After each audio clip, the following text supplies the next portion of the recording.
395 and Main Street at the light. For more information, you can visit the Auto Service Center at 806 East Main in Chewelah. Find them online at godfearingbrothers.com or by phone at 509-935-6414. KCHW-FM thanks God-Fearing Brothers for supporting public radio in Stevens County. And by Chewelah Flooring.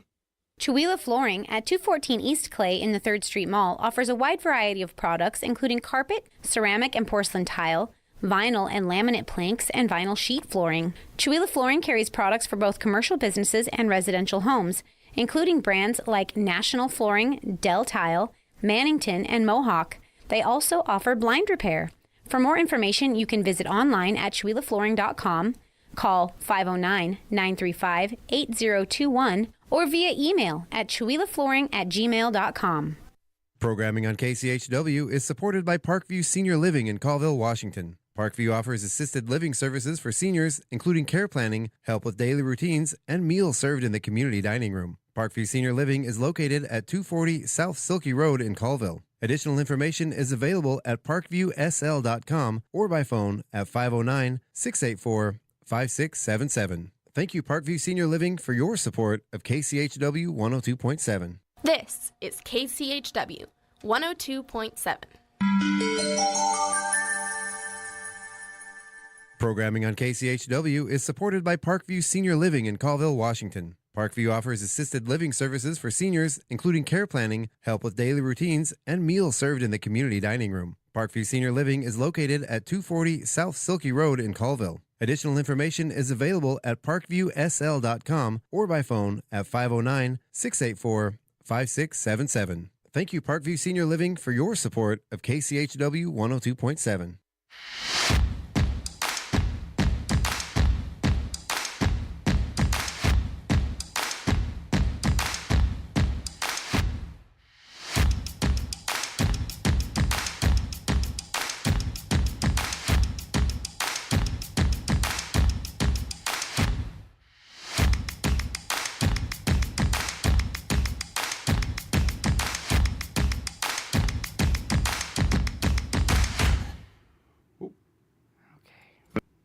There it is. Had to find the button. All right now. Come on, boy. Yeah.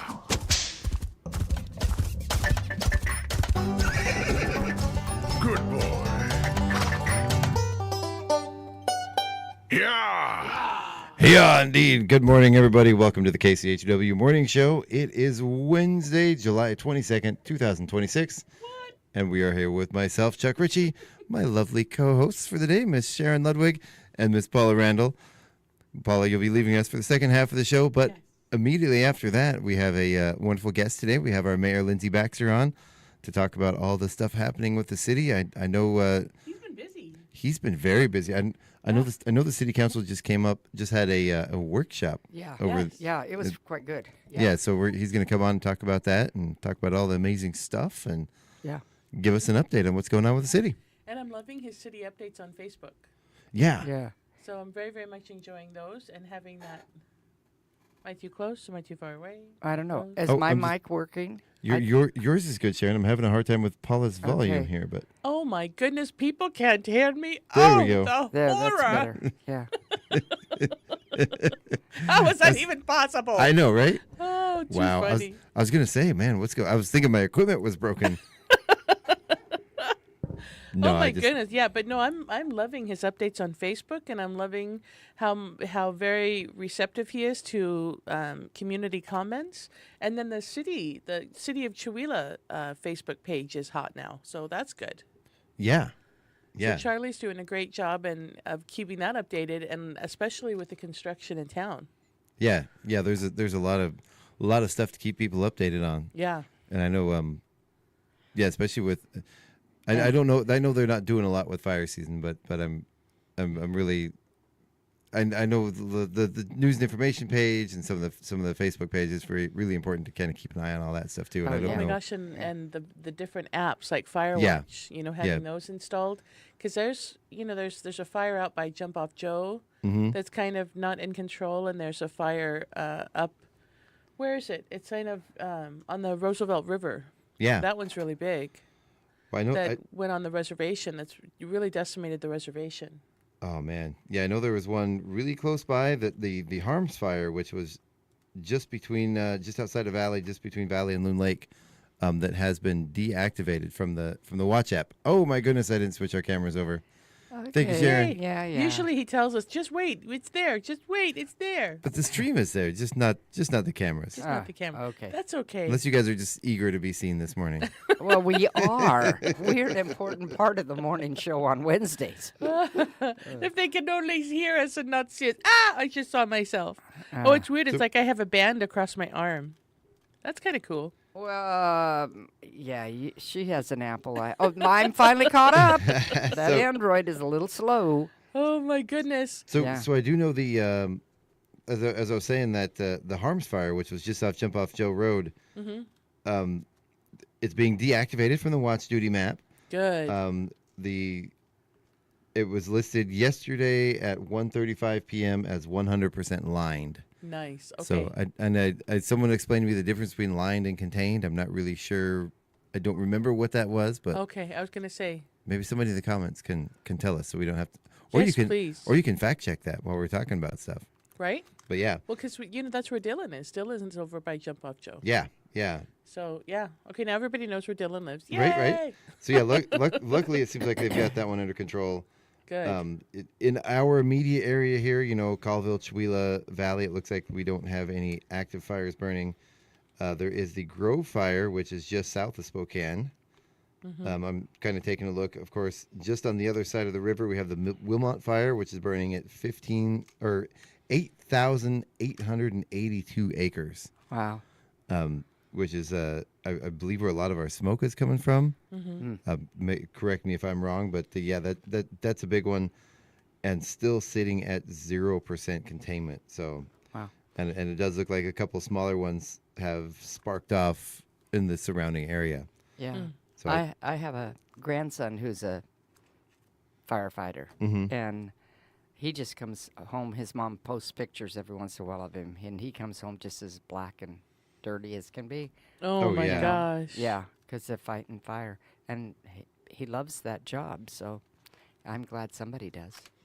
It's got to be thrilling and exciting. Yeah. Yeah. It's kind of weird. You can't see my but maybe- T-shirt underneath my overalls. I need to pull my shirt up higher. Yeah, it I'm does. like, It does look kind of funny. I've got a shirt on. I Yeah. swear.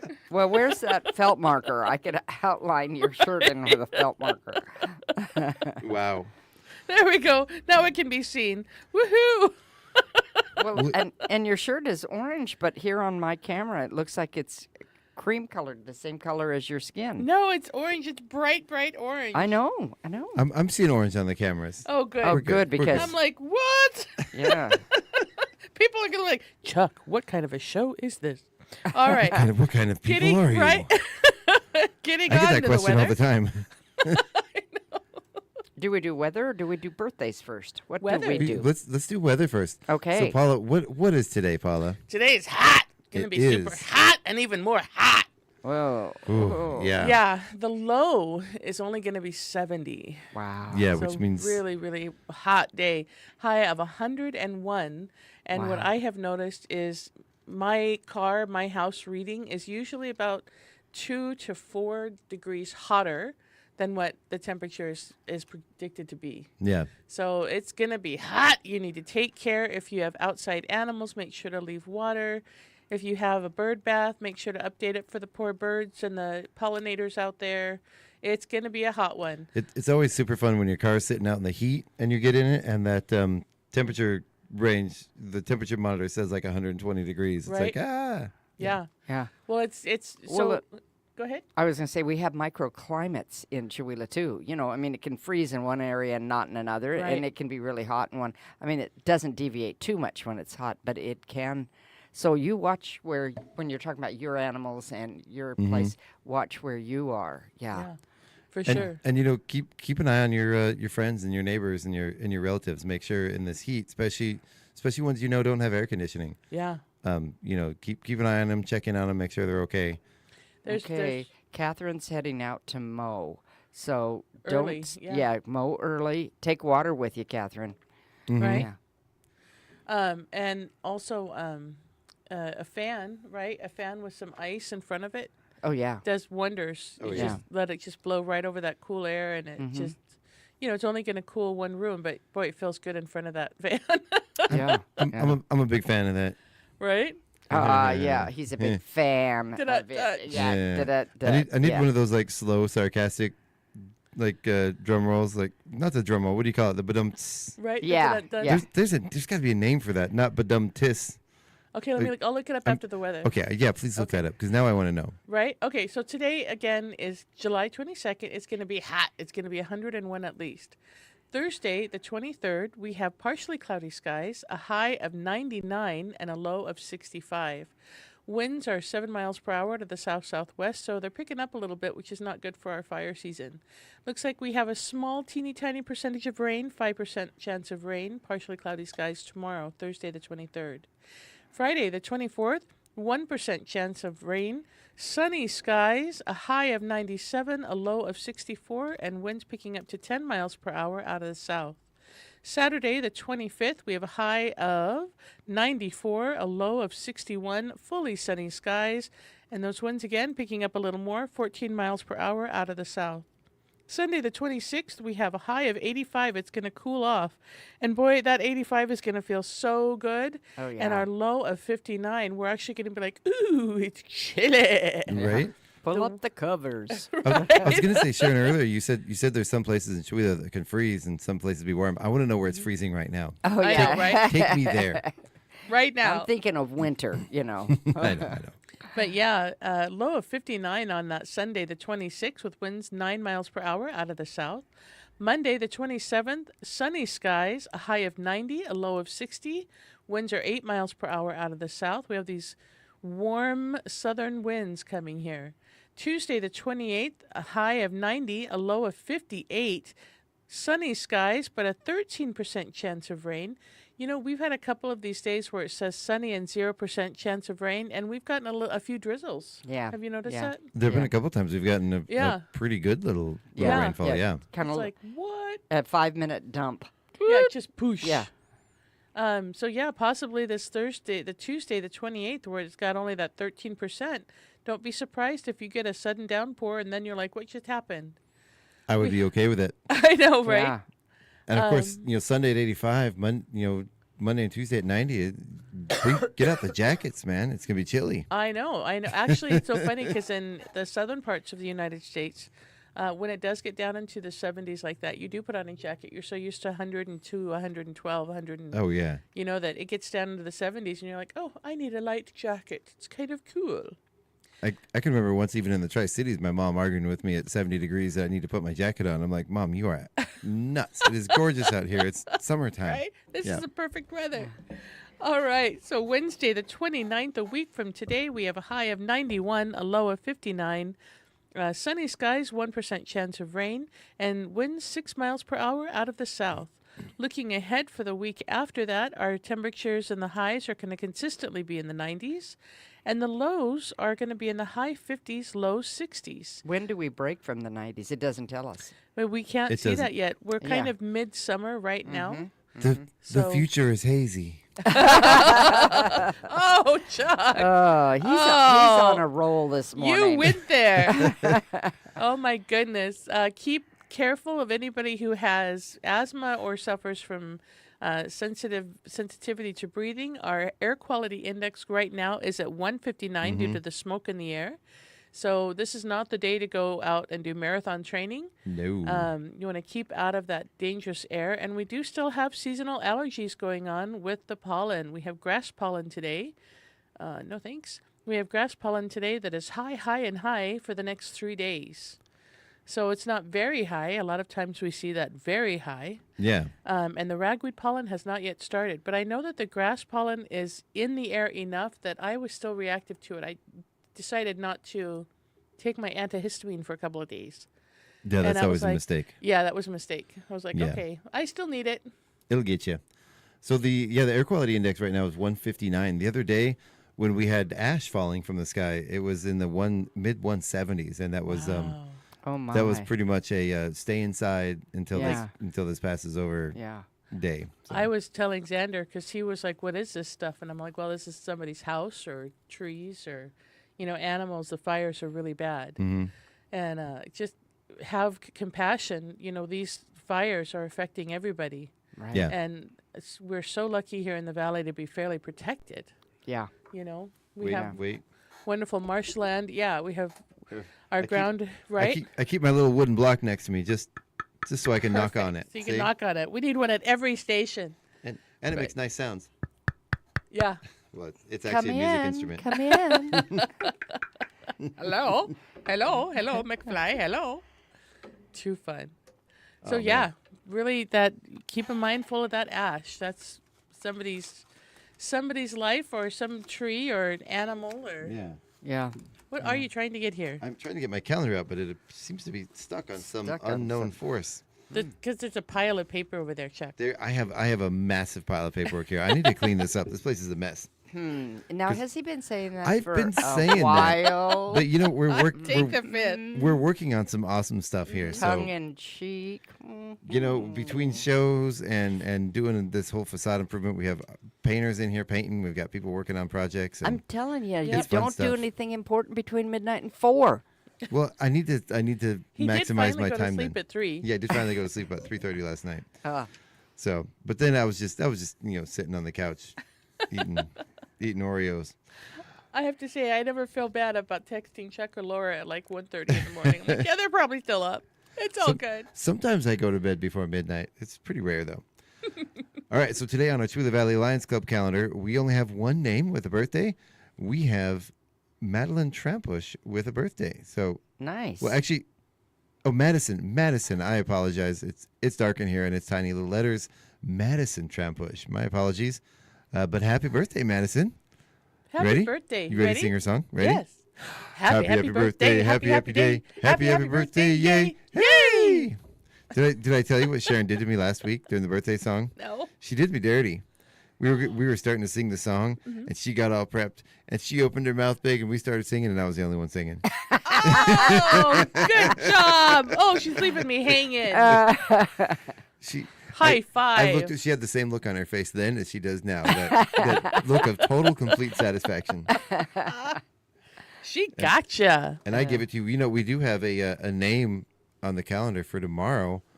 Who is our guest today? So, Mr. Ooh, it is Mr. Mayor Baxter. Baxter. Mayor Yeah, Baxter. it's his birthday tomorrow. So, Oh, you'll Well- have to sing him a happy birthday today. absolutely.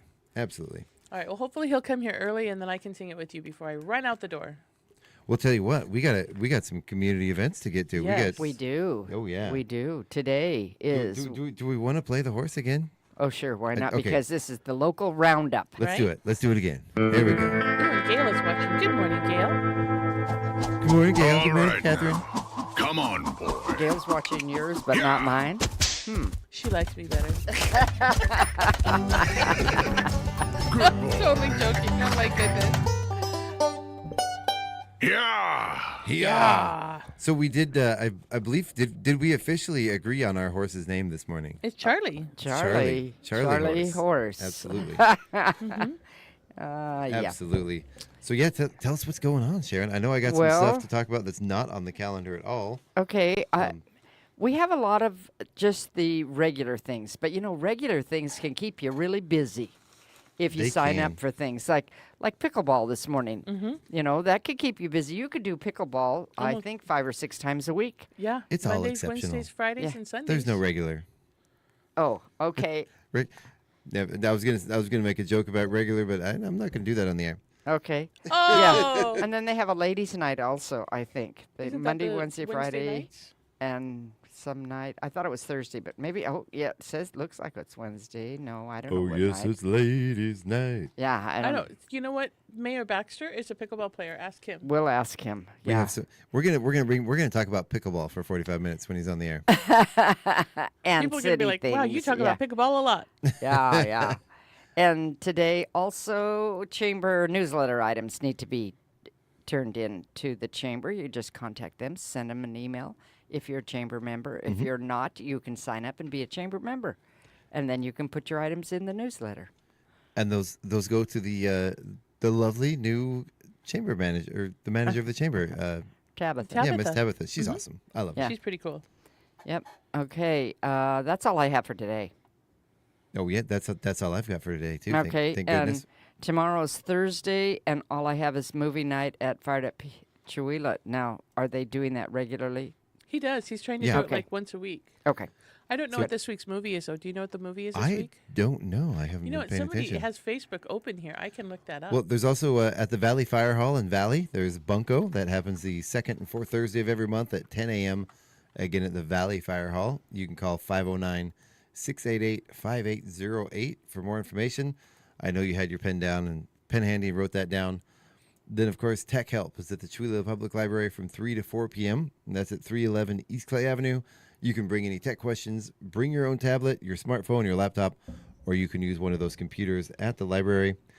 Then let's see here. I got everything covered up. Craigmire Karaoke is going to be at the Oasis Tavern at 109 North Park Street from 8:30 to 11:30. Are we still on Thursday? We're on Wednesday. Oh, okay. We're on No, Wednesday. we're No, on that's Thursday. Thursday. Oh, that's Thursday because That's today. Yes. Today is very quiet, except for like my art class that's happening today. But My apologies. I was thinking the whole time it's Tuesday, but you guys wouldn't be But here if we're it was here. Thursday. We wouldn't be here. Yeah, it We're would be here Val on and local Scott. roundup day. Yeah. You So know, the Yeah, Thursday- time is Maybe you meaningless. should go to bed a I little probably should. earlier. this was last week's. I don't see a movie night for tonight. Oh, okay. So Okay. last week it was, well, it says this Thursday, July 23rd. Yeah, okay, so he's playing the movie Rudy. Oh, Bringing that's- all the football fields with Rudy. that movie makes me cry every time. So yeah, very cool. It starts at 7 p.m., so get there a little early to get your pizza and everything set up. They have popcorn, they have cold drinks, and great company. And last time, one time I went and they actually had cotton candy too, which was a lot of fun. Ooh, So yeah, nice. all right. Of course, it has the greatest actor of all time. Who? Really? Oh Who? yeah. Of course, now that I'm trying to say it, I can't think of it. Is that Sean Astin? Of course. Okay. No, he's I'm a big fan of his. Of course, he was Frodo, and yeah. in Goonies he was Mikey. You know, we all know. Yeah, we all. Okay, now I know who Yeah, you're yeah, talking yeah. about. Great- I don't recognize him. Greatest actor of all time. Actually, no, maybe he's not, but I do love him. He's a very great character actor for sure. He's also the president of the Screen Actors Guild and has been for quite some time. Did you know nice. that? Yeah. So I yeah. did not know that. I thought so. Clooney is no longer the president, huh? Was George Clooney the president of the Screen Actors Guild? Yeah, for a long time. Oh, I had no idea. You know, you guys are beyond me. So, what else do we have going on Thursday? You talked about everything else. Yeah. Let me. I'm looking up Sean Astin How about stuff. the food bank? Did you talk about that when we were looking up this other stuff? We did not. I We did skipped not. right over Yeah, it. so the food bank okay. is open every Thursday from 10 a.m. until 2 p.m. over at right next to the senior center there. There's no reason to be hungry in Chihuahua. If you have a need, if you're a little short on money this month, go and check out the food bank on Thursdays from 10 to 2 p.m. They don't require a lot of information. It's very, very it's very, very respectfully handled. So It don't is. ever be Yeah. afraid to ask for food or ask for help here in Chihuahua. Go to the food bank. If you have some extra, feel free to go over to the food bank and donate your non-perishable, non-expired food, or you can donate cash as well. They're always Yep. willing to take that. So, what do you do if you have perishables? I say I'm growing tomatoes and I have more than I can use. Where do I take those? The pantry. Ah, Mm-hmm. You okay. can take those to the food pantry behind the Abundant Life Fellowship Church. Okay. Okay. And And is there's it a- regularly checked and everything? I mean, is it? Do you know? I know that it's really well stocked. They Okay. post about it. The Abundant Life Fellowship pantry back there, and so people are bringing the fresh produce there. Mm-hmm. Okay. I don't think things have an opportunity to go bad. I think people are checking it often enough and taking fresh produce that Okay. Good. yeah, Good. I have not noticed it. Yeah. And you can talk to the food bank. I don't know that they would be able to accept homegrown stuff. Oh. Okay. But yeah, the pantry behind Yeah. Abundant Life Fellowship. We have the neighbors who have a potbelly pig that Mm-hmm. we call pork chop, but that's not really his name. You're just dreaming of pork chop. Oh, in the fall. I think Pork you- chop, come here. Have some more. But when we have, like, we had some bolted lettuce, and we threw it Oh, my over to gosh. pork chop, and when we have zucchini that gets too big, we give it to him. But I was thinking about tomatoes because I do have a few extra. So I do believe. Correct me if I'm wrong, but I do believe. You're wrong. Sorry. Probably. I'm sorry. No, I do believe the New Hunger Coalition. You can contact them. Oh, good. To find out more about what you can and can't donate to the food bank. And if I remember, I know at one point they were taking garden vegetables because there was a sort of a push to have people maybe section Grow off an extra row. Yeah, grow an There's extra something for your garden. Yeah, there was something. Oh, and one of And the I'm things not sure that- if they're still doing that or not, but yeah, you can go to newhungercoalition.org and find out more. And something that is affecting us is It's that the little- parasite issue that's going on right now. Yeah. The cyclospora, and they have traced it. Most places agree that it's through Taylor Farms, bagged lettuce. Does that have to do with that popular Mexican-ish restaurant that's having some issues? I don't know. Okay. I don't know, but there's a parasite that's infected that is causing some discomfort in a lot of people, and it is, when things kind of run through you, I'm not going to use the word, and it is traced to the cyclospora. So right now, lettuce is what they have traced it back to. So, and you can't wash it, like just washing the lettuce won't get the parasite out. You actually have to cook it. So right now, And what's your favorite recipe for cooked lettuce? pizza, Okay. taco pizza. There you go. I gotta say, if you've ever cut a head of romaine lettuce in half, stick it on the grill and char it a little bit, it's actually quite lovely. Oh, very Yeah. interesting. Yeah. I don't think that would cook It it does enough. say that it's linked to iceberg lettuce, so I'm wondering if it's linked to the other types know. too. That just goes to show you, kids, stay away from salad. I know, right? Taylor that- Farms. So on the 17th, Taylor Farms initiated a recall of all iceberg lettuce sourced from central Mexico, and a complete list of the products is included in the recall. So again, a lot of those bagged lettuces are mixed lettuce with the iceberg lettuce. So yeah, sure. read the label, and if it's a Taylor Farms, it looks like most of them, since they're doing the recall, should have been pulled. But they've got 94 hospitalizations, more than 1,644 cases. It's in 5 different states and spreading. Okay. And it was found at Walmart. Wow. And so this is a great time to be shopping at the farmers market from your local Or to growers, have your own garden. or from your own garden. Lettuce is Yeah. actually really easy to grow. It is Where very easy. where they're not having the issues. Yeah. yeah. I gotta say though, I've told the story many times, but I gave up on growing lettuce in my garden, especially romaine lettuce, which is my favorite type of lettuce, because every time I seem to grow it, it gets wasp nests, and Really? multiple years in a row, I had a wasp nest take up residence in every single head of lettuce that grew in my garden. Wow. For like 4 years in a row until I gave up on it. But you haven't grown a garden in a lot of years. It's been a lot of either. years, yes. Maybe Yeah. they've So maybe they've you moved need on. to try again. Maybe they've moved elsewhere. Maybe. Maybe. Yeah. But I always had to give them credit because man, that's a great place to build a nest. Yeah. It really is. That would be a Smart. very comfortable place. Iceberg lettuce, like a cabbage would be too hard. You wouldn't Yeah, be yeah. able to really, but iceberg lettuce. It was romaine, so romaine has that Oh, sort of nice nice big little leafy- nest in the yeah. middle. Yeah, Yeah. it's really. We should get back to the calendar. We should. Tomorrow is Friday, July 24th, Right. and we start the morning at the Chamber of Commerce out at the. The day after tomorrow. So see now you're on Thursday. Now You're I'm on on Thursday. Thursday. Well, the day after tomorrow. Well, we're really confused here. I did it. It's my Okay, Friday, whatever day that is Friday, July 24th. Chamber out at the Mysticwa Casino at 7 a.m. for chamber members, visitors, just citizens, business owners, nonprofits. Mm-hmm. Yeah, it's a great thing to go, and if you want a way to get involved with the community, go to chamber, and Yeah. you'll get involved. Yeah. Or City Hall.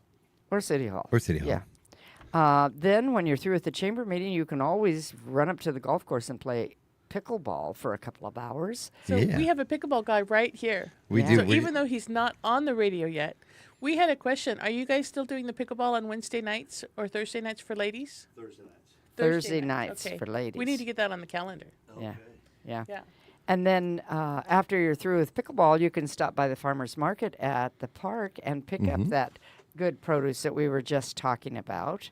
Exactly. The non parasitic lettuce. Parasitic infected lettuce. That just sounds disgusting. We need to get off of that. Sorry about that. Yeah. And then if We you, never said the word. Yay! if you High have quality time, programming or even if you don't have time, make time to go, and go visit the Walt Goodman Historic Museum. Yeah. Fridays, Saturdays, Sundays. And they're open until Labor Day on the weekends. And they've changed up their displays a little. But you still see things that your grandma had or your great-grandma. It's kind of fun. And there are things in there that you'll say, what did they use this for? And there are people there that'll help you know. Oh yeah. Yeah. You know, half that old stuff my parents had in our house growing up, and they used it all. Yeah. All the old antique kitchen gadgets and stuff. Yeah, that was what my mom used. Or that drill that you went like this. Oh yeah. You know, instead of a power drill. Yeah. I remember I never used it, but I remember seeing it. Well, there's also the version that's the whisk. You know that you can do Oh, that yeah, on sure. like the egg beaters. Oh yeah, yeah, And yeah. I broke my mom's antique egg beater once because I tried making mashed potatoes with it, and it just Chuck, my, what my, were you my mashed thinking? potatoes were a little thick, and That it would break them. yeah, and Yeah. it broke it. Yeah. And my mom Yeah. was because it was like her great grandmother's, and she was upset. Yeah, Yeah. sorry, mom. We broke the mayor. Well, and Like an antique egg beater. Friday night, we don't usually advertise. I mean, this isn't an advertisement, but our church is having a Pioneer Day Friday night. Oh, cool. fun. And anybody that wants to come, we're celebrating the 24th of July, which is when the Mormon pioneers came into the Salt Lake Valley. Oh, interesting. And so every year, people in Utah and around the world celebrate that on the 24th of July. So we will be having games and dinner, and Gino's going to talk about pioneers or about him being a pioneer in the Chihuahua area. So it's going to be Gino kind is of a pioneer? well, sure. He's not that old. Yeah, but he is. But he's a pioneer here. I I- mean, you're a pioneer now because you come that's to true, 'cause I Chihuahua. came from another place. Okay. Yeah. I'd I was call like, him a wait pioneer. a minute. Wait a minute. Yeah, yeah. Also, we don't want to skip ahead too much. The week of the 26th and the week of August 3rd and the week of August 17th, you can still sign up for the wonderful art camp going on right here downtown Oh, in yeah. Chihuahua. Yeah. So there's more and more exciting stuff. This week we're doing paper mache. Everybody is making paper mache whale sharks or humpback whales. And the forms have been created, and today is the messy day. And Nice. then next week, we'll be doing some wonderful art lessons about classic art from the United States. So wonderful painters like Andy Warhol, Georgia O'Keeffe, Alma Thomas. There's a whole list of Nice. people that we're going to have a lot of fun learning about, and then painting, being inspired. And then the week after that, we'll be doing clay beads and Nice. doing macrame or weaving, depending on the age. Okay, so Nice. do you have a website or do they have a phone number that they can call? You can call me, and I'm Okay. putting it on the Chihuahua events right now. Okay. Okay. Right now, you can call me at 509-319-6603. Uh-oh. Oh, Chuck. Uh-oh. Oh. You moved and our screen went dead. Yeah, but it came. It's you dead moved again. and now it's dead again. Or you This- can email me Now at it's alive. You can email me at p.randall, and that's RANDALL .chihuahua@gmail.com, and send me your children's information, and I'll get you all registered. Okay. So it's Mondays, Wednesdays, and Fridays from either 8:30 until noon or 1:30 until 5. And it's $80 a week, so a great bargain for 3 days a week for 3.5 hours a day. Okay. Now we're going to Very go cool. back to Okay? the calendar. Okay. I wanted while we kind of moved on from the farmers market a little bit, but I Yeah. did want to showcase. We're just jumping all over the place No, here. I want to do this. So this is a fundraiser for KCHW. Okay. Okay. I'm holding in my hand a guitar that was built and donated by Mr. Randy Tron. Very cool. oh. Now, I'm trying to get. Let me It's get. beautiful. Let me get my screen fixed up here. So Okay. I have Right. you guys taking up most of the screen right now because there's two of you and there's only one of me, Right. so it's only fair. But let me see here. Let me It's get got a this neat here. emblem in the back too. Is that a cougar for our local cougars here? I'm not entirely sure what that is. It's a Looks it's a like wonderful. a cat. I do believe it's some sort of. I do believe it is a cougar actually. Yeah, it looks Oh. like a cougar to me. Yep. Beautiful. So this, again, of course, this guitar was built and donated by Randy Tron in Addie, Washington. Very cool. Very cool. So this, if I can get the whole thing in the frame here, this is an amazing custom built guitar that was made just for us. I even sat down with Randy and helped him pick out the wood that's going to go in there. I don't remember exactly what all they are, but I do know there's some Purple Heart in there, which is an amazing wood. This is a beautifully built, very sturdy, top of the line electronics.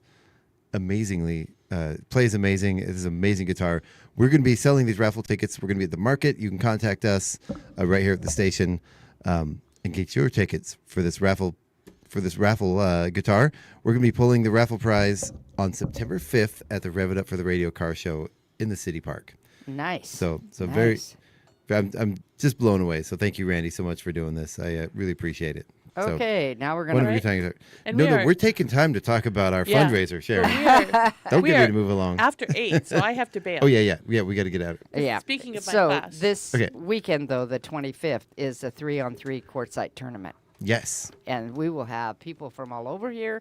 We'll have from beginner basketball players to very professional ones, and you will have a good show. Now, what was that temperature, though, Paula, for the weekend? 101 is hot. Hot. Oh, so they need to have lots of water stations and things like that. Yeah. Okay. I do have some more information. So there's a men's competitive, men's recreational, 55 plus men's recreational, 6 foot and under men's recreational, which is a new one. There's an adult co-ed, high school boys, high school girls, and middle school boys categories. That's a lot of categories. My And- chair is so squeaky And today. is there younger than that? Because my Piper, I think, Oh. is going to be on. You know what? There is. I kept scrolling. There's also age 10, 11, age 9 and 10, age 7 and 8, and age 4 through 6. Yeah, she's in the 10 and 11, I imagine. So yeah, there's all kinds of stuff. Yeah. There's also another event that's not on the calendar for Saturday. Okay. This is from American Legion Post 158 in Northport, Washington, put on by Colville Toyota and the American Legion, is the second annual Heroes and Horsepower Car Show, and that's going to be at Colville Toyota. All proceeds go to local veterans organizations, including the Northport American Legion Post 158. So that's at 160 okay, West you 3rd said Avenue. Northport. I thought you said Newport. Northport. Yeah. Okay. But it's in Colville. Yeah. You're The confusing me. Yeah, the actual car Okay. show is in Colville at Colville Toyota. It's a used car. There's going to be the used raffle, or what is it? Used. Okay, it says used car raffle car and bike show. The wording is a little strange there, but I do know the Marvin is going to be there with the Veterans Pride Band, and they've got that F-150 that they're going to be raffling off. They're going to have that there, and it is a car and bike show. Wow. They're going to have fun. burgers and refreshments on site with live music, prizes, and community. Okay. So there you go. Now we're going to highlight just a couple of things. Yeah. The Teen Conservatory show of Starcatcher, or actually Peter and the Starcatcher.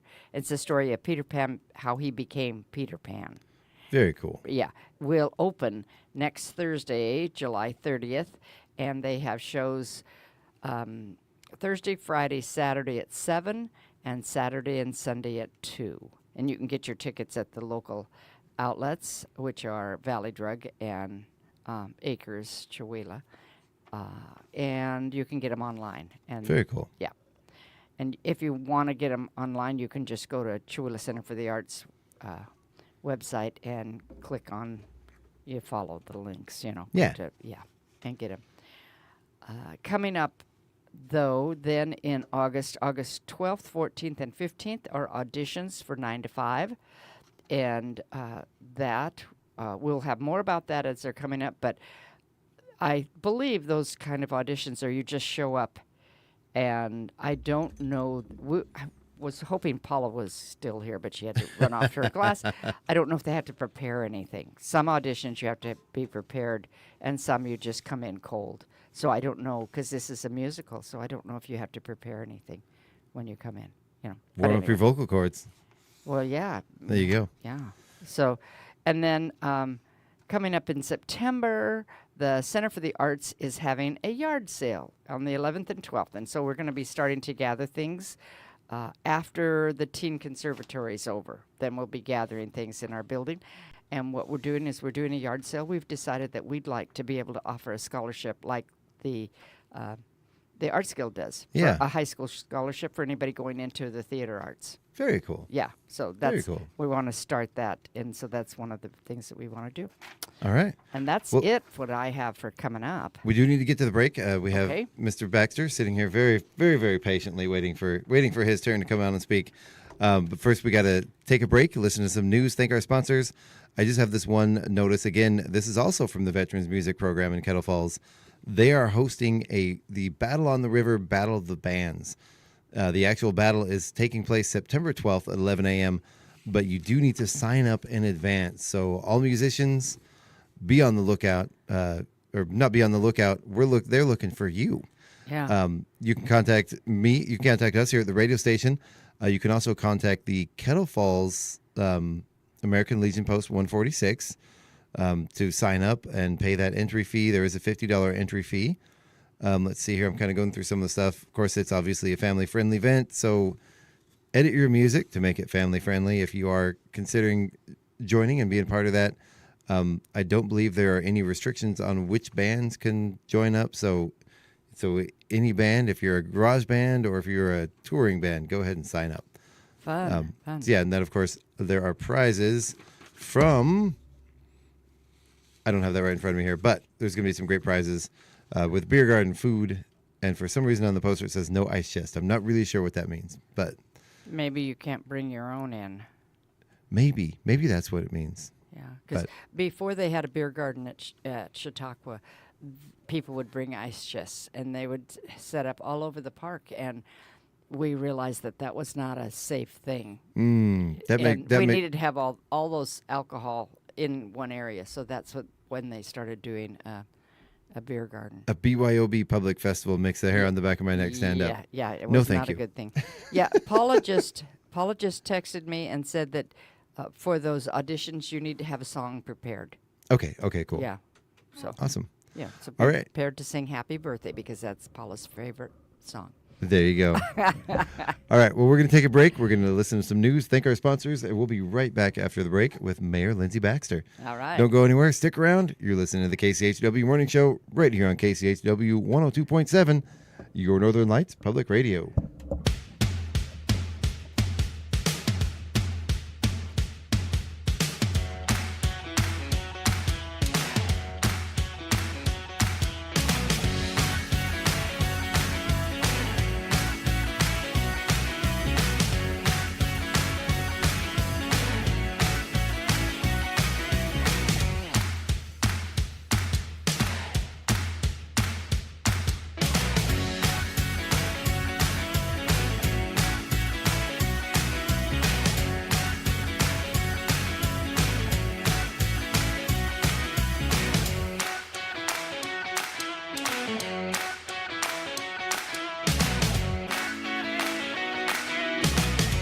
Support for KCHW comes from Thrive Broadband. Thrive Broadband provides fiber internet and phone service to homes and businesses throughout Chewelah. Thrive's fiber network features equal upload and download speeds, supporting streaming, online learning, and business connectivity all at the same time. More information about Thrive's broadband services can be found online at thrivebroadband.com or by phone at 509-935-3500. KCHW would like to thank Thrive Broadband for supporting community radio in Northeast Washington. The Public News Service Daily Newscast, July the 22nd, 2026. I'm Mike Clifford. In testimony before the Senate Tuesday, Defense Secretary Pete Hegseth made his case for President Trump's $87.6 billion supplemental funding request, mostly intended to replenish the Pentagon after the U.S. war against Iran. The AP notes that Hegseth said the war has cost $37.5 billion so far. He provided that new estimate up from earlier accounts during testimony before the Senate Appropriations Committee, where his opening remarks were interrupted by protesters several times. Meantime, as daytime temperatures routinely soar above 115 degrees in the Phoenix area, officials are reporting a drop in heat-related deaths for the first time in years. It's part of an effort by elected officials to address the needs of Arizona's most vulnerable people, who are often exposed to extreme and often lethal heat. Phoenix established an office dedicated to addressing sustained periods of extreme heat in the Sonoran Desert, where temperatures can be searing for weeks in a row. Phoenix Mayor Kate Gallego has helped create a bend in the curve of the growing number of heat-related deaths over the last 2 years. We saw a reduction in the number of times we needed to use our cold water immersion treatment protocol for very severe heat stroke patients. While the number of deaths has dropped and remained steady, Gallego says heat-related emergencies still constitute a public health crisis. Phoenix also suffers from what's known as the heat island effect, when concrete and asphalt absorb the unrelenting heat all day and can't release it before sunrise. That means overnight temperatures can remain near 100 degrees. I'm Mark Moran. The World Health Organization reports that heat stress remains a leading cause of weather-related deaths and can exacerbate underlying medical conditions, including cardiovascular disease, diabetes, mental health, and asthma. Next, some New Hampshire residents say they'll keep sending needed supplies to Cuba, despite a State Department report condemning those who oppose America's foreign policy toward the island. Experts with the United Nations warn Cubans face energy starvation due to the current U.S. oil blockade, which has only intensified effects of the U.S. trade embargo imposed in 1962. Portsmouth resident Diane Stradling has led several humanitarian delegations to Cuba. She says people are living in the dark without adequate food or medicine. Our government is responsible for that, and that as a human being makes me feel absolutely horrible. And so I'll do anything I can to help. Doctors warn infant mortality rates have doubled in Cuba since the oil blockade began in January. Stradling often sends suitcases of prenatal vitamins and other aid. President Donald Trump says Cuba is a threat to U.S. national security and has suggested it could be next following military action in Venezuela and Iran. I'm Catherine Carley. This is Public News Service. GEO Group, a private company that operates immigrant detention centers, is set to expand its holding capacity in Colorado after signing a $529 million contract with ICE to open a new center just north of the Denver International Airport. The move comes as GEO continues to deny health officials access to determine the extent of a tuberculosis outbreak reported in its Aurora facility. Michaela Goring with the Rocky Mountain Immigrant Advocacy Network, which represents detained individuals, says GEO's mandate to create profit for shareholders is fundamentally at odds with the health and well-being of people being held. Costs are cut in terms of the medical care that's provided to individuals and in terms of the provision of food and services. You simply are not running a facility in the way that it would be run if profit wasn't the number one motive. GEO told the Colorado Department of Public Health and Environment by email that there were no active cases of tuberculosis, a highly contagious and potentially life-threatening disease, in its Aurora Center. I'm Eric Galatis. And a new analysis by KFF Health News and The Trace found that uninsured patients in Florida who are hospitalized for a gunshot wound spend significantly fewer days in the hospital than those with health insurance. Analysts say uninsured victims stayed an average of about 6 days, only 3/4 the time of patients with private insurance. Aaliyah Bates is a survivor who was shot 7 times in 2019 while delivering food. She had no insurance and says she was discharged after just 4 days from Tallahassee Memorial Healthcare. They were pushing for me to leave on the second day. I guess essentially once they stabilize you, that's really their only responsibility, is to stabilize you and make sure you're going to live. After that, they don't really have an obligation to keep you there once you're stabilized, especially if you don't have insurance. This story was produced with original reporting from Daniel Chang, Fred Klassen-Kelly, and Olga Pierce, The Trace for KFF Health News. I'm Tremel Gomes. Finally, to Texas, where renewable energy developers hope to see new statewide rules for where and how projects are built. A new report from Environment Texas Research and Policy Center says Texas needs to keep expanding wind, solar, and battery storage while also protecting wildlife, water, air, and land. The center's Luke Metzger says the state has become a clean energy powerhouse, but still fights an uphill battle against conservative lawmakers, fossil fuel advocates, and donor-backed think tanks. As Texas has become the national leader in wind and solar and increasingly batteries, and the boom is getting bigger and bigger, we're starting to see some pushback on that development. I'm Mark Richardson. This is Mike Clifford for Public News Service, member and listener supported. Find our trust indicators at publicnewsservice.org. It's 8:19. You're listening to Northern Lights Public Radio on 102.7 KCHW. Chewelah, Colville, Kettle Falls. Your KCHW morning show is made possible by donations from Colville Toyota. Colville Toyota, located at 160 West 3rd Avenue in Colville, offers new and used vehicle sales with a Toyota Express Maintenance Center for service. Vehicle sales are open 8:30 a.m. to 7 p.m. Monday through Saturday, with service open 7:30 a.m. to 5:30 p.m. Monday through Friday, and 8 a.m. to 5:30 p.m. on Saturday. More information on Colville Toyota's vehicle inventory and services available at colvilletoyota.com.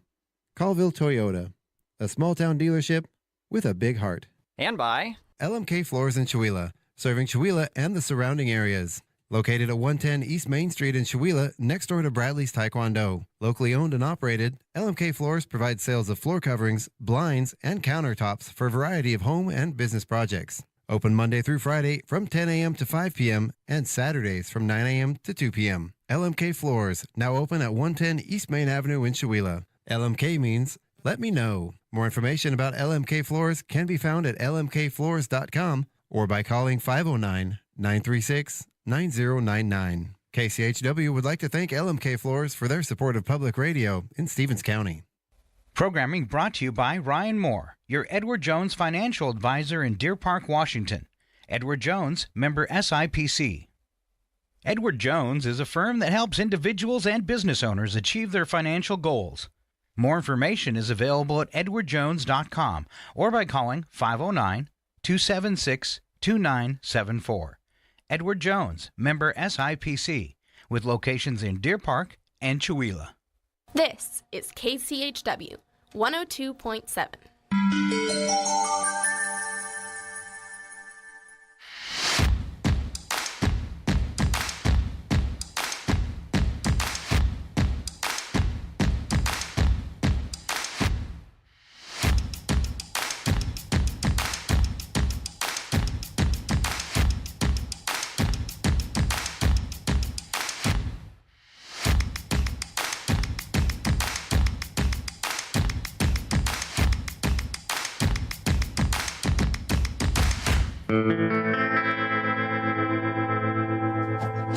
All right now. Come on, boy.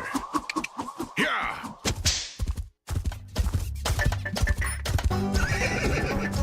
Good boy. Yeah. Thank you, Charlie. We are back with the KCHW Morning Show right here on KCHW 102.7 with myself and my lovely co-host, Miss Sharon Ludwig, and our guest here in the studio today, Mr. Mayor Lindsey Baxter. Good morning, Mayor. How you doing? Good, thank you. Oh, Good to be here. You know what, that microphone, I'm sorry, I forgot to tell you, you're talking to the center of it. It's kind of a weird microphone. What's the center? Is that it? Sort of the side of it. Okay. Yeah. There you go. Okay. There we go. We got you. Well, good morning. How you doing today? Good. I'm Yeah? doing good, thank you. Yeah, great to be here. It's good to see you in here, bright and early and clear-eyed and bushy.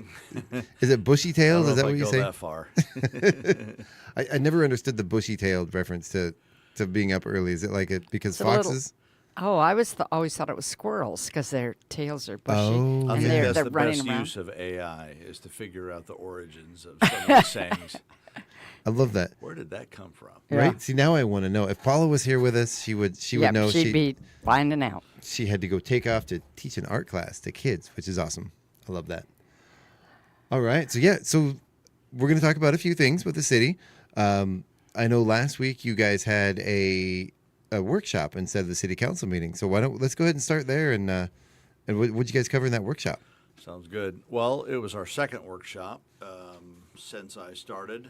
The first one was highly successful. The feedback was very positive from council. It allows us to really dive into some subjects and have a lot more interaction than on a typical council meeting. This workshop covered the rules and procedures where council was considering some changes to the schedule to accommodate, personal needs while maintaining, of course, the machine that we know as city government. We covered capital expenditures, and we talked about a Main Street program that's kind of in development that'll help develop our business community, but also some of the infrastructure in and around Main Street or whatever area that's defined as the Main Street program. Yeah. So those are the three areas that we really dug into. Again, it's a public meeting, so public always is invited. We can't vote on anything in a workshop, so the most we can do is discuss and kind of get a bit of a consensus. At the end of the day, anything that we want to move forward on or the council wants to move forward on has to go to council meetings and be voted on. So. Oh, can I get you to move that microphone a little more in front of your face? A little closer. There we go. I was having a hard time getting you. That microphone, you pretty much have to put that thing in your mouth. Okay. I don't recommend it, but I do have Lysol. So what were some of the specific things you guys worked on? Is there any part of it that really kind of stood out to you as something that's really useful for the city, or? Well, I would certainly useful for the city for sure. I think in and of itself, just having the workshop and having the council members kind of come together and have the freedom and atmosphere to debate more. Yeah, I think is always a healthy, productive thing, and I think we saw it in the workshop, let alone the subject matter that we went through. But I would say certainly the rules and procedures was something that was kind of on the forefront of that agenda, and I liked the discussion and the, some of the ideas, some of the things that we're trying to accommodate for the council. I would say that what's really kind of fun is to see compromise when you make a decision to go in a certain direction and how it affects a different group of people. Understanding it, there isn't ever one perfect solution.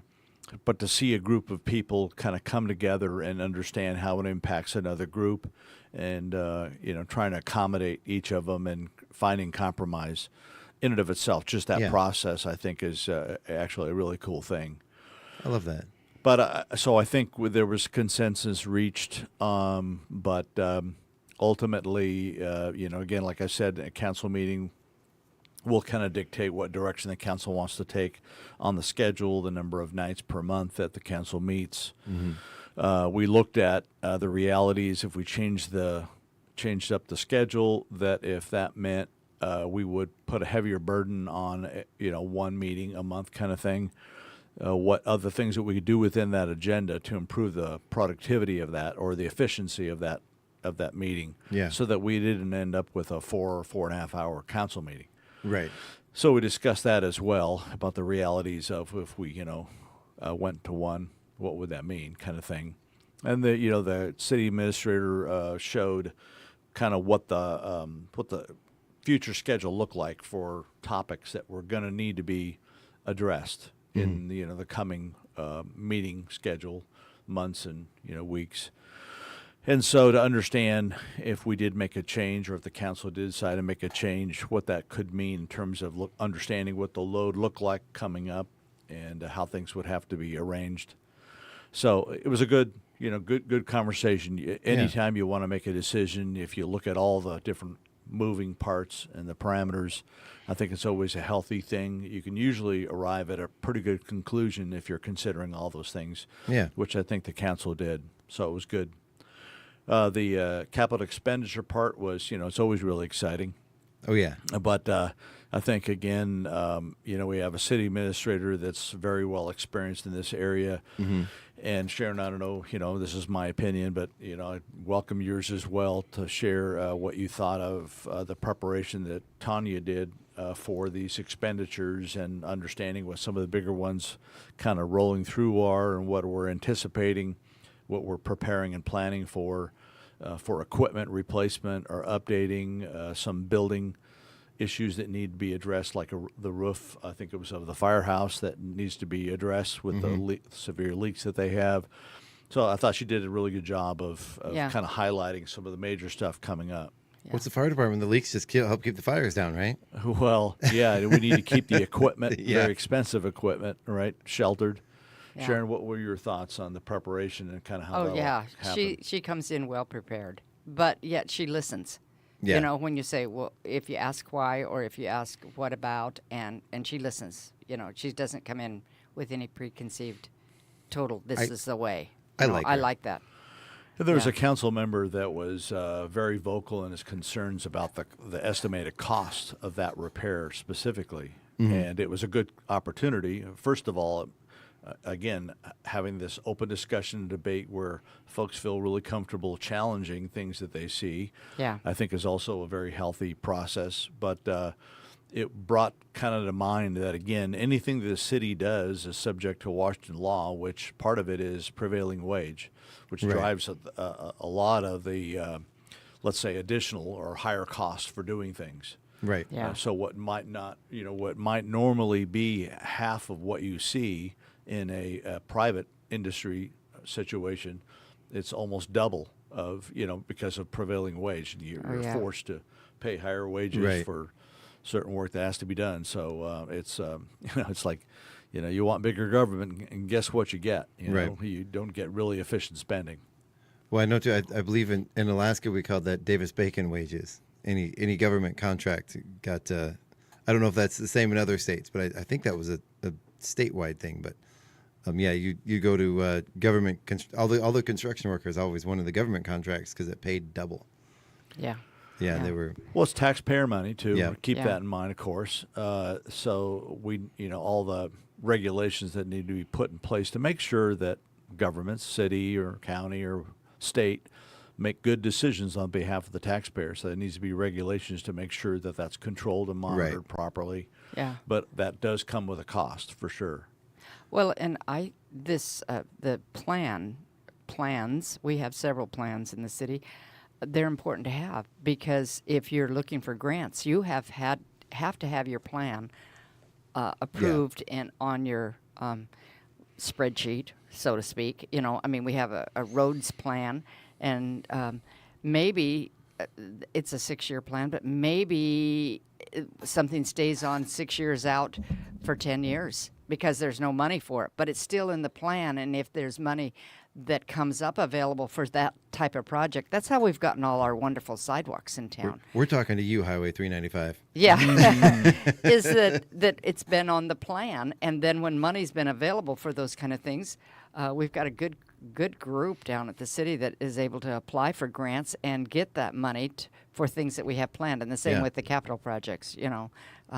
It's got to be on the plan. You can't just say, "Oh yeah, I think we should do this," and then it doesn't happen. You have to have it. You have to have the plan. Yeah. Yeah. Lindsay, you talk about the compromising and talking together and seeing things from each other's point of view. You don't see a lot these days. You don't see a lot of that on the federal level.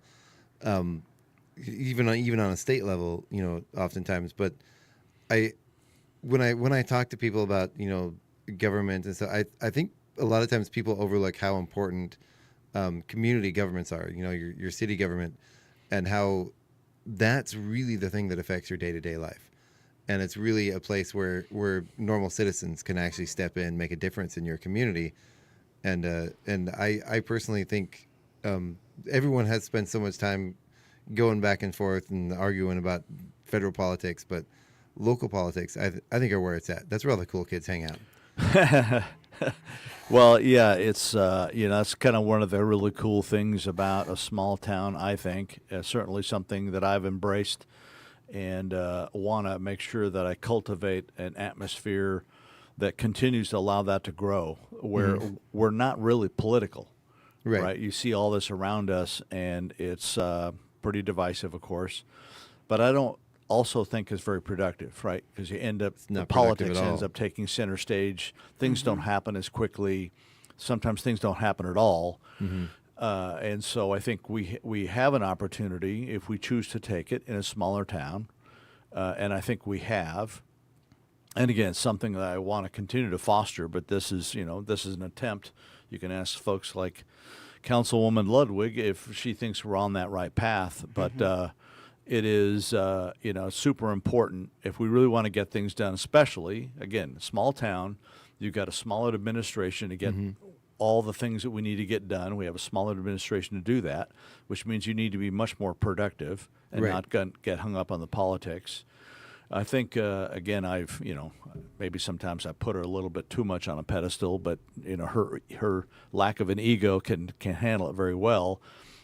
Tanya Wallace is, really good at understanding, first of all, that she's the administration and the council owns the purse strings. She understands that dynamic.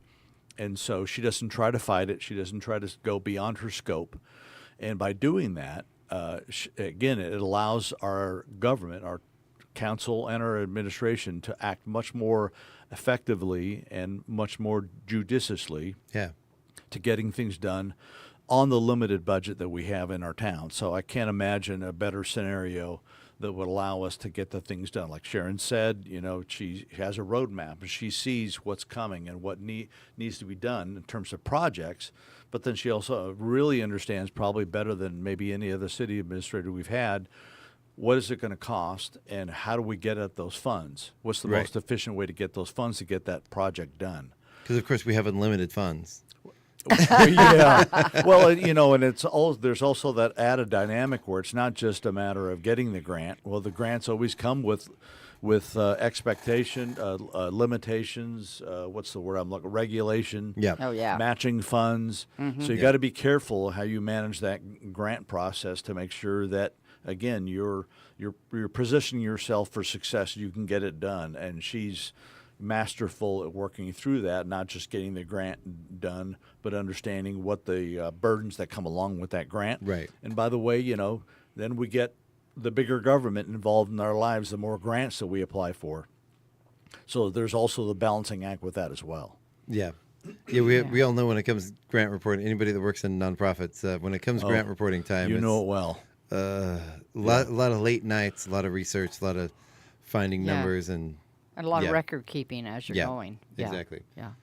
Well, the other big part of that workshop I wanted to mention was the Main Street program. And I think the statement that I made is I've seen several programs kind of brought before us in our efforts to try and move along our downtown strategies program.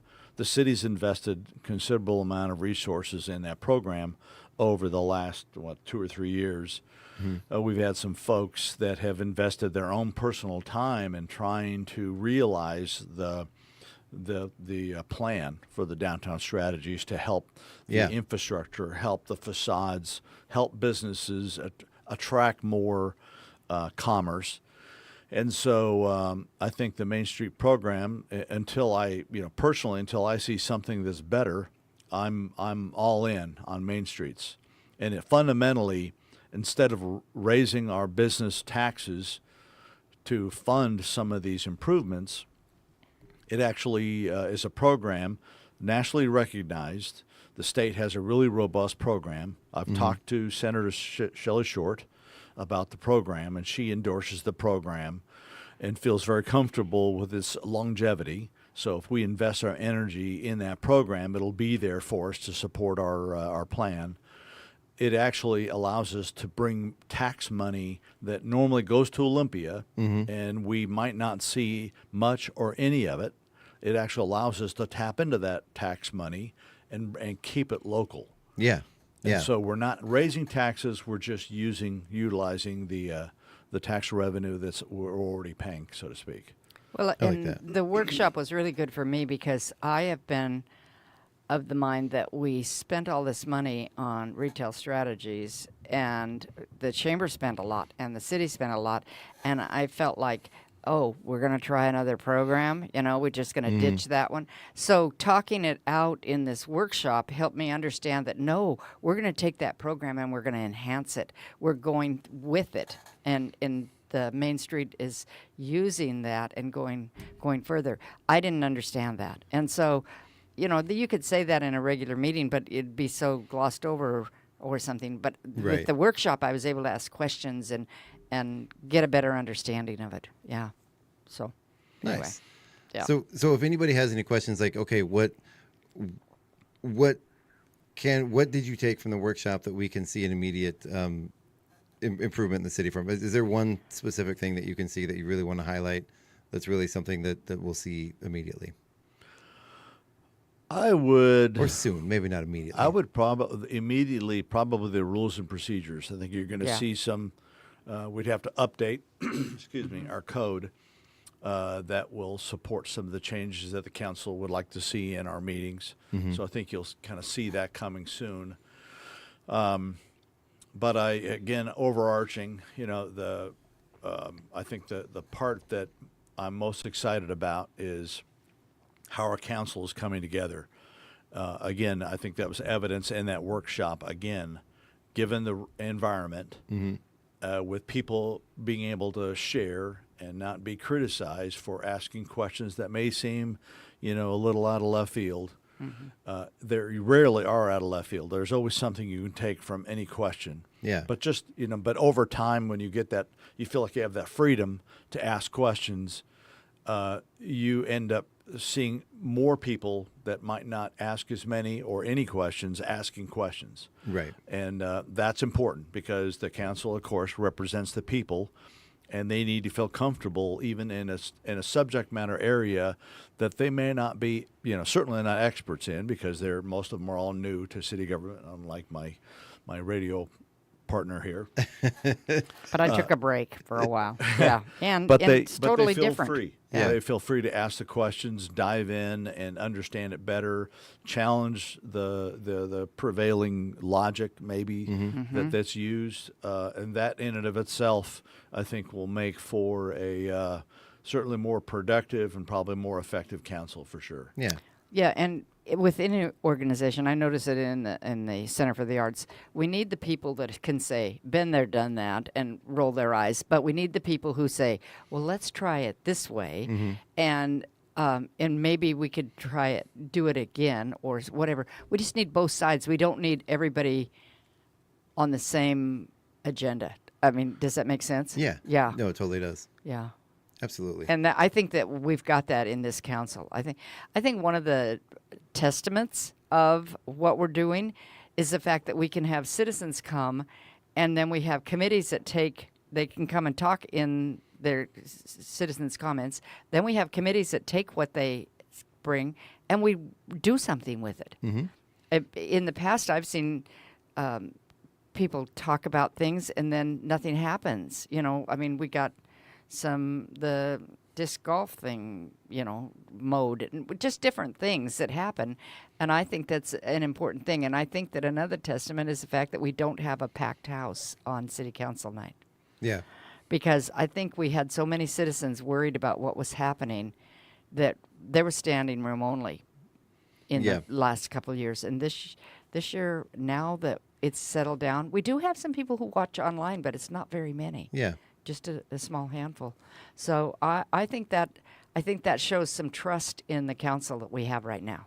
I've noticed. I've been going to less council meetings lately myself, but I have noticed that there does seem to be, like you were saying, Lindsay, the working together, the cooperation. I see less infighting than I've seen in previous council sort of iterations, and it does make for a little more boring city council meetings, but sometimes boring is good. Sometimes boring is good. There were times when I used to joke, I'm going to come to the city council meeting and I'm bringing the popcorn. Well, it defines what you consider entertainment. It was a circus, but I also think I think people ought to come and see again is the evolution of the council getting to a point where they're asking a ton of questions, and a lot of them are tough questions. And I think seeing your representation, feeling the freedom to do that, and having that question or idea considered, in a respectful, productive way, I think shows you that we're going to move forward. And you can see the direction we're moving forward by the type of questions that are being asked. And I think that's entertaining to some people. I find it comforting. Yeah. Sometimes I don't want to be entertained at the city council meeting. Okay, well, I am going to leave early. Okay. I have a plumber coming to my house. We have some issues, and so I will see you next week. Awesome. All right. Thank you so much, Sharon. Bye. Sharon's Good gonna luck take off a with little. that. It's just gonna be the two of us. We're gonna sing a little song. Just the two of us. I gotta go. Yep. So, is there anything else, maybe outside of that workshop that's been happening lately with the city that you'd like to talk about? Any updates? I know we were going to talk about some updates on the roads. Yep. Do you want to start there? Sure. Let's start there. Well, I think most of you hopefully have seen a lot of the posts, the updates about the project. That in of itself, again, is another accomplishment, I would say, for the administration, is their increased priority to communicate better. Using several different platforms. You'll see in the paper this week, I made a post on Facebook yesterday about the increased emphasis on communication to our community. Can you buy that? Okay, there we go. The creation, actually, of a role that will be added to Charlie Martin's role as our he wears several hats, but his new hat is they're nice hats. Public information specialist. And I can't take complete credit. I think the administration already had a lot of momentum in that direction by updating the website. It was badly needed. Yep. The city had to kind of reclaim the Facebook page, which they did. They've started an Instagram page. They have, through the Innovia Heart and Soul program, which is a community outreach platform, the city administrator has developed that as well, and is evolving. But these are all mechanisms for the administration to communicate with our community better. And so, likewise, with the 395 project, my wife took it upon herself, knowing that we had a bit of a challenge with communicating with our businesses that were affected along 395 for that project, went out door to door and got all their email addresses. And so Charlie has been regularly emailing those businesses to make them aware of the progress and the impact. And then you've also seen it on the city Facebook page. But that project is nearing completion. As you've seen, they're painting out lines as we speak. There's one section south of town on a bridge that has not yet been paved. I understand there were some issues with the bridge. They had to do some analysis before they could pave it on the southbound lane. I believe there was an issue with an expansion joint that had I believe been damaged. that's what it was. Yeah. But it's now scheduled to be completed the end of this month, which would basically be next week. Oh, good. So I think by the end of the month, we'll be looking at maybe, a few touch-up items, but largely the project will be completed by the end of next week. Nice. I know our Prius doesn't have much troubles getting over that, but my little stiff, no suspension truck doesn't like that bump very well. Oh, at yeah. 60 Well, I miles an can hour. imagine what motorcycles are seeing on that, too. Oh, yeah. The other thing I think we're going to do, our commissioner, Mark Burrows, made the recommendation. He shared with me about some people's interest in having kind of a town hall of sorts, largely of the community of, let's say, transportation industry people that were going to be affected by some of these bump outs that were created that make the turning radius a little more challenging. Yep. We've had lots of conversations with the Department of Transportation over those bump outs, and we're assured that they've done tests to make sure that vehicles can make those turns. But I think, it's I don't know if it's weather or situation dependent, but I've seen already evidence of having to go out into the oncoming lane to make that turn if you're a big logging truck as an example. Right. And so we're gonna schedule a town hall based on Mark's recommendation, and make sure we have. I think somebody made a really great recommendation yesterday. It might have been Bruce Knupp, about getting the school involved to understand the buses and the impact, the logging industry, even the city. The folks that the people who drive some of the city equipment, how they're making that turn. And I think there's a couple of them that are the most problematic right now, which would be traveling west on Main and then making a right onto North 395, that bump out turn, and then also likewise on Lincoln doing the same thing, going west, heading north on 395, getting around that bump out. And so we'll have that open public discussion and get their feedback. And I can't think of her title offhand, but the lady who is the head of the Washington State Department of Transportation for us, she had said, hey, we're very open to your feedback, and if there's something that we can do to help accommodate your needs, we'll do everything we can to meet those. And I really think that was a very sincere offer. So we'll have that public meeting and provide that feedback and get any concerns addressed. Very cool. I will have to say, I do like the for where the school crossing is, the new light that was put in. Very crosswalk light. Yeah, very visible. I do, and even in my little truck, I got to admit, making those corners is a little more difficult. You got to kind of think about it a little more, and make sure you go out a little bit and then start your turn. Well, those bump outs, the purpose of those is to shorten the length of distance for a pedestrian to have to cross a road. Yeah, that's the purpose, pretty much in its entirety. Yeah. So it's for pedestrian safety. And I do find, especially in the park, that sort of about the middle of the park where people do cross, people park across the street. It does make pedestrians much more visible as they're trying to cross the road. I see, for sure. I see a lot more people stopping to let pedestrians by than I think I've noticed before. Yeah. And as somebody who's crossed that before, I do appreciate being able to sit out in front of the traffic where they can see you a little bit without having to it makes it very obvious when you're trying to cross. Yeah. As opposed to, or is that person getting in their car? Are they trying to cross? I do think there's some advantages. I do think, but it does make it a little harder to turn. And I'm just in my little car. I can't imagine the big logging trucks and stuff having to make those turns. So one of the other traffic related things, not really relevant to the 395 project, is maybe with the improved pavement, people are feeling a little more assertive with their driving.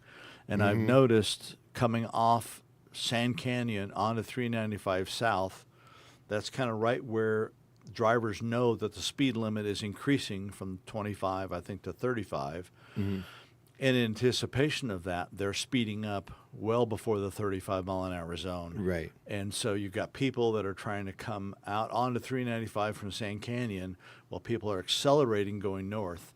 And I worry a little bit about the safety of that corner, and that's kind of give you a heads up. We're going to be monitoring that to see if that's a real problem and figuring out what we need to do to remedy that to avoid accidents at that intersection. Right. Because that could be significant. Now, I've heard some conversation around that weird little that's the best way I can describe it. The little median that's there right at that intersection. Yep, that's for another crosswalk. Okay, so that's to help, so a place for pedestrians to stop in between. Yeah, they're going to turn for it, but basically like well, not a rest stop, but a place where they can clear half the lane and get to stop and then wait for traffic on the other side. It's a relief zone or something they call it, but. Yeah, and I know there's been a lot of talk about a roundabout right there, but the expense of a roundabout would have probably been almost as much as the rest of the project. That's combined. Probably still in the future, but like you said, it's kind of cost prohibitive right now. Yeah. So maybe there's an opportunity in the future, and I think that would provide some benefits. They're kind of irritating to some people, but it was certainly slow traffic. Yep. It would make that those folks coming off of Sand Canyon, that transition on 395 safer for sure. So we'll see. It's going to be something maybe in the future, maybe in the distant future. Well, I do know oftentimes I will go straight across to get from Sand Canyon to Second to get into the neighborhood where my house is. And I do know there are times when it's very difficult to make that all the way. Yeah, traffic is increasing. Right? Yeah, traffic's increasing, making and it more complicated. The way that corner is, that feels like the road actually widens a little bit right there, and it Yeah. feels like a little further to get across than in town. So For sure. Yep. And that's where you get all the traffic before they start splitting off into their respective roads that they're turning on. Right. I have noticed the traffic. With that, have you seen any studies or anything? Because it does seem like the traffic increase over the last couple of years is increasing faster than it has previously. Yeah, I've not seen studies. I don't Yeah. think any have been performed, but maybe that's likely it has, because I'm sure in advance of the 395 project, they probably did some traffic studies. But I mean, I've certainly felt it. I think everyone's seen the increased traffic, and I think it's just the nature of the increase in population in Stevens County in general. I understand, though, too, that I think it was from Congressman Baumgartner who had talked about the corridor project that runs around the east side of Spokane. They actually feel that that's going to increase commerce up in our area. Yeah, having that bypass there, and so as a consequence, we're going to see increased traffic. Right. Personally, I'm really concerned about the prospect as we grow about having the need to create our own bypass, like in Colville. Exactly. I worry a little bit about what economic impact that might have to our downtown businesses. I've been told by some folks that in Colville it's been negligible. It's the big, heavier trucks that make that bypass route. I'm not always, that's not 100%, but I think the longer we can put that off, the better. Yeah, I do feel like Colville is maybe just big enough to have it not be that big of an issue, because sometimes I go downtown, sometimes I take the bypass. Just kind of depends on where I'm going. Yeah. But generally, it doesn't. I guess it doesn't prevent me from stopping at downtown businesses in Colville, because when I'm going there, that's where I'm going to stop. If I'm going to the movies, I'll stop. You apparently are not a Braille shopper, and this is what I call it. Is I usually go to a grocery store, go down almost every lane, and look at the stuff to remind me what I need. I'm not a good shopper. Oh no, that's definitely how I shop. I same thing driving through town. I might not be thinking about things that I need to get done while I'm there, but if I'm driving down, I see reminders. Oh yeah, I remember I need to. And if I'm on that bypass, I'm not thinking of that. I'm not seeing those stores that remind me that I needed to stop. Again, maybe I'm a little unique in that, but I do think that's the opportunity cost that may be lost with a bypass. Right. I guess especially once I'm on foot. When you park, you walk to a business. Oh, hey, look, I'm going to stop in here for some ice cream. Yeah. And especially when you're with the kids or something. You see something fun, or the kids. Hey, let's pop our heads in here. Right. So yeah, I do definitely see that. Generally, I make it. I say that as if I actually do that. Go just for what I'm doing and don't get distracted, because I am a squirrel. So there's that. You and me both. Right? I'm like a crow with a shiny object. Ooh. One of the other things I did want to touch on this morning is our youth work program. Oh, yeah. We started at City Hall. This is the second week that we are accepting applications. I think, to my knowledge, as of last Friday, we had 8 applicants. So we will be interviewing and selecting. Right now, I think the plan is 2 individuals to come and work in and around City Hall, possibly at the museum, maybe washing city-owned vehicles, pulling weeds, various tasks, some of which might be inside the office as well, maybe on hotter days. Yeah. But it's our way of reaching out. We do have some needs around City Hall we could use some help with. And I think I've seen already a couple, I would say over the last couple months since school's been out, a couple of youths that have expressed an interest and reached out to me asking if I'm aware of any jobs that they could do. And some of these are 15-year-olds that don't quite qualify for some employer openings that require you to be at least 16. So this is an opportunity even for those younger people to be able to get involved, earn some money, maybe develop some civic pride through some of the work that they do in and around City Hall to make it more beautiful. I do think that's important. The personal investment, I really think, helps people, like you said, take pride in what they're doing, take pride in the area. So these are paid positions then? Yes. Okay, Yep. very cool. Yep. And of all ages of legal working age? What's the youngest age? 14 to 18. Okay. That's what. So what kind of? I know you mentioned a couple things. Like working at the museum. What are some of the other tasks that you could possibly have them doing? I think right now, all that's identified would be the landscaping around City Hall, washing of city vehicles. I think there's been some discussion, maybe some things up at the airport, another city property, as well as, like we talked about, the museum, maybe some things in and around the museum that need to be updated. Right. Some logging, tracking of various items in the museum, possibly. Just for a second, I thought you were talking about kids going out and doing some logging, cutting down trees. No. This age group are not by state law allowed to operate any machinery. Yeah. Motors, I guess, motor-based. This would be machinery. a computer, logging things in a computer. Not that logging for sure. The other thing on the kind of youth front is I had an interesting meeting. So it's long been one of my priorities was to help develop additional youth recreation and vocational opportunities. The vocational idea is still certainly being worked on with some ideas, and had several discussions and meetings with various groups. But of most recent was the recreation part.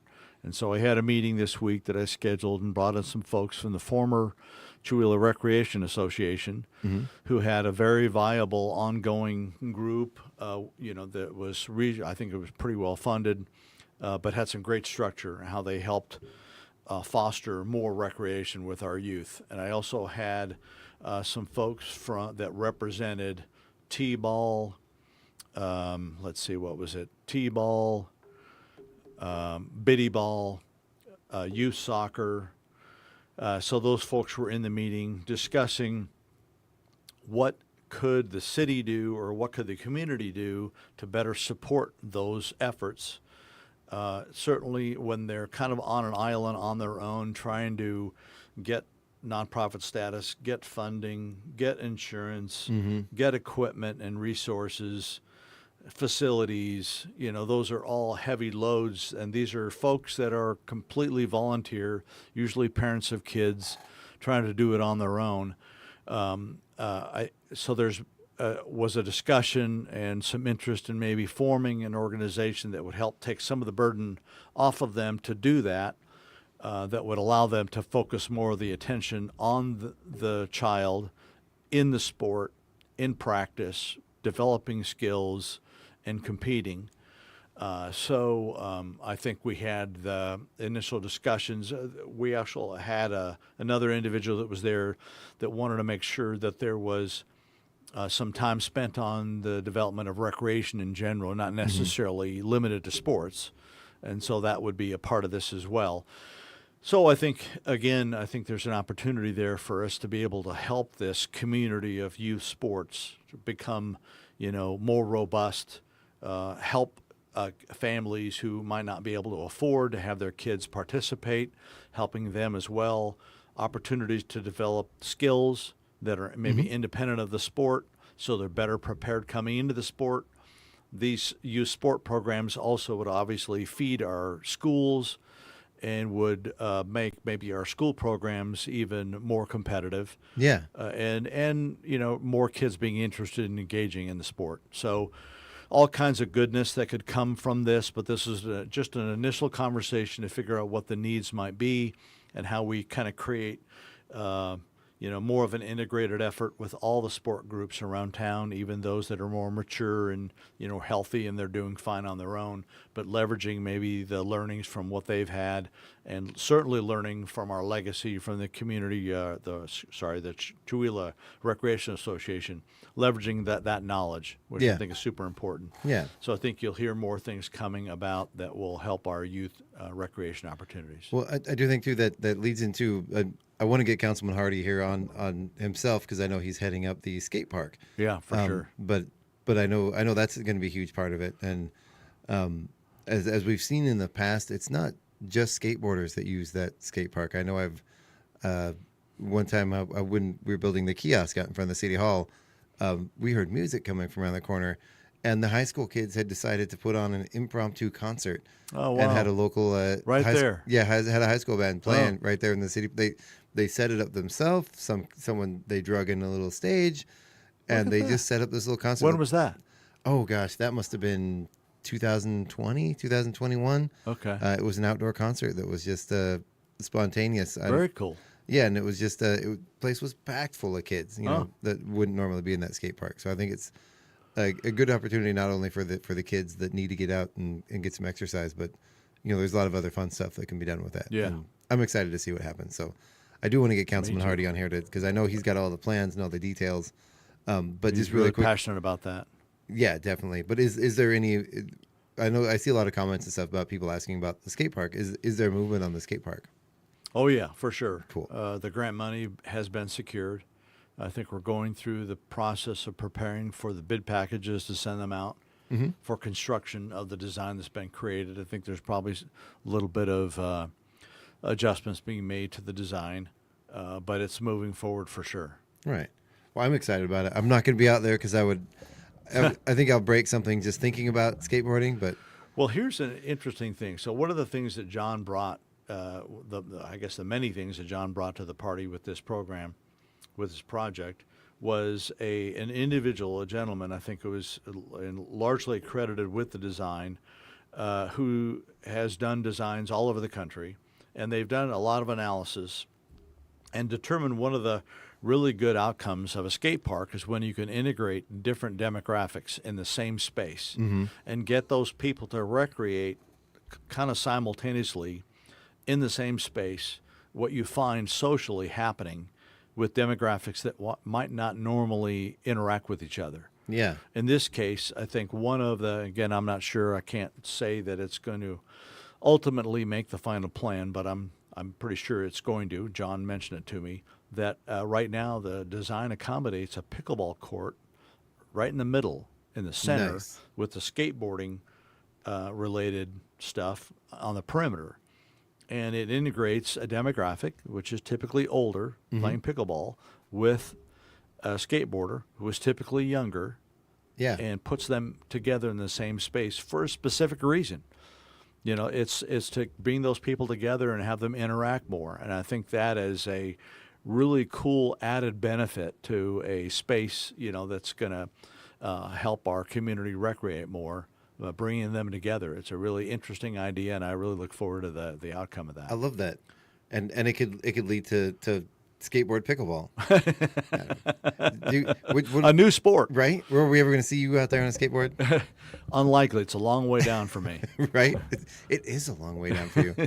I'm one of those people. I step on a skateboard, and it just goes right out from under me. I can't even stand still on a skateboard. I don't know what they just zip out from under me. I've never been able to get it. I guess my balance isn't great, but anyway, so we are about out of time for the show today. I do want to thank you for coming on. Is there anything else you want to say before we head out that we haven't hit yet? No, I don't think so. I think it's we're super busy. A lot of stuff going on. Yeah, you are. I encourage you, again, come out to a council meeting, see your city council in action, dive it in deep, representing your interest. Absolutely. Well, I want to thank you for coming on. I want to thank you for everything you do for the town. And on a personal note, thank you so much again for helping with the facade improvement out here. So you're welcome. Really, really My pleasure. appreciate that. Yeah, coming together, looking really good. I'm excited to see the finished product. Oh yeah. So it's been, I've got a lot of comments on it. Like you guys got the wall purple and you got that little mural. What else are you guys doing? It's all being done. Everything is being built off site, and we're going to come together next week and start the installation on all the pieces. If you peek your head into the station, you'll see it kind of looks like a bomb went off in here. That's because we've moved all the seating off to the sides, and we are working on some of the larger pieces in here that are going to go up. So very cool. Very, very excited. And of course, we're going to have Rockabilly Space Force out there August 6th. We'd love to invite you. We'd love to invite everybody from the city to come out for that unveiling of the facade improvement. So absolutely. Yeah, the music's going to start at 7:30. It's sort of the tail end of the art walk. We're hoping to get everybody to come on over here and listen to some music and have some treats provided by Emily from 49 Degrees North.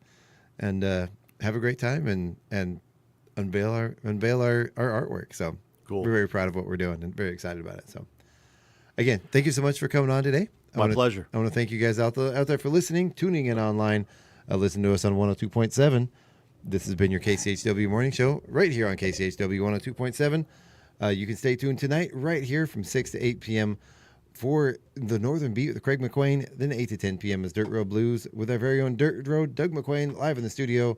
Then 10 p.m. to 1 a.m. is Planetary Radio, Sea Change Radio, Echo Shock, Total, and Earth Date. Thank you guys so much. We'll talk to you later. You guys have a great one.